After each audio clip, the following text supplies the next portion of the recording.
ইসলাম ধর্ম গ্রহণ করেছিলেন বলে জানিয়েছিলেন চিত্রনায়িকা অপু বিশ্বাস। তবে তিনি তা মিথ্যা বলেছিলেন এবং এখনও তিনি সনাতন ধর্মাবলম্বী আছেন।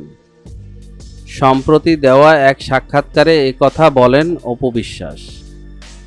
ঢাকাই সিনেমার অনেক ছবিতেই সাকিব খানের সঙ্গে কাজ করেছেন অপু। কাজের সুবাদে সাকিবের সঙ্গে প্রেম এবং পরে বিয়ে করেন ২০০৮ সালে। তবে সে কথা রেখেছিলেন গোপন, যা ২০১৭ সালে ১০ই এপ্রিল নিজের সন্তান আবরাম খান জয়কে নিয়ে একটি বেসরকারি টিভি চ্যানেলে লাইভে এসে বিয়ের কথা জানিয়েছিলেন অপু বিশ্বাস। তখন অপু বিশ্বাস জানান, সাকিবকে বিয়ে করার সনাতন ধর্ম ত্যাগ করে ইসলাম ধর্ম গ্রহণ করেছেন তিনি। তবে সম্প্রতি দেওয়া এক সাক্ষাৎকারে অপু জানিয়েছেন, তিনি ইসলাম ধর্ম গ্রহণ করেননি, আছেন সনাতন ধর্মেই। মাঝে একটা সময় ধর্ম নিয়ে দর্শকদের মিথ্যা বলেছিলেন। অনুষ্ঠান উপস্থাপকের এমন প্রশ্নের জবাবে অপু বিশ্বাস বলেন, আমার ছেলের জন্য মিথ্যা বলেছি।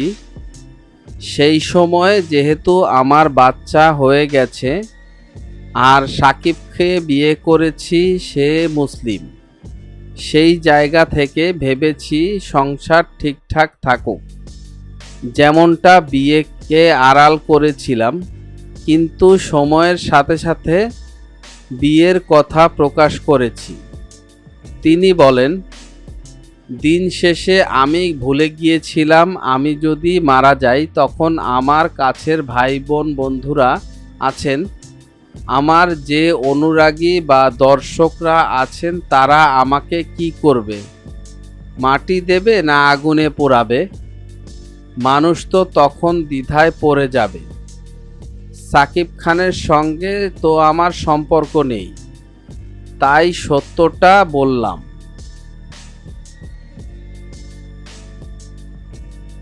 মিডিয়া জগতের এমন ইন্টারেস্টিং বিষয় জানার জন্য আমাদের এন্টারটেনমেন্ট আপডেটকে সাবস্ক্রাইব করুন এবং ভিডিওটি ভালো লাগলে শেয়ার করুন আপনার ফ্রেন্ডসের কাছে।